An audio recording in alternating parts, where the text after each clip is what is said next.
మీ ఇంట్లో అందరికంటే ప్రార్థన చేసే వ్యక్తి ఎవరు? ఒక స్త్రీయే ఉంటది, తప్పకుండా ఒక స్త్రీయే ఉంటది. అందరికంటే ఎక్కువ బైబిల్ చదివేది ఎవరు? మోస్ట్లీ అందరికంటే ఎక్కువ బైబిల్ చదివేది ఎవరు ఉంటారు? స్త్రీయే ఉంటది. ఆదివారాలు, ఉపవాస ప్రార్థనలు, గుడ్ ఫ్రైడే, ఈస్టర్, ఏ పండగ కూడా వదలకుండా సంఘానికి ఎక్కువగా అటెండ్ అయ్యేది ఎవరు ఉంటారు?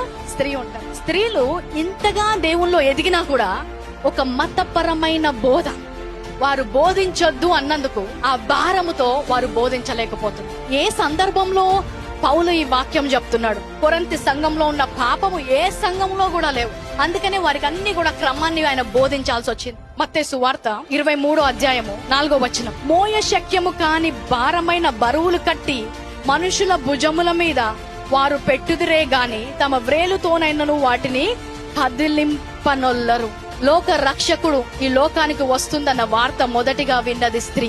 లోక రక్షకుడిని మోసింది స్త్రీ, నిందను మోసింది స్త్రీ, నవమాసాలు మోసి కన్నది స్త్రీ, పెంచింది స్త్రీ. ఆయన శిలువ మీద చనిపోతాడనే ప్రత్యక్ష జ్ఞానం వచ్చి వెంట్రుకలతో అత్తరుతో ఆయనని అభిషేకించింది స్త్రీ.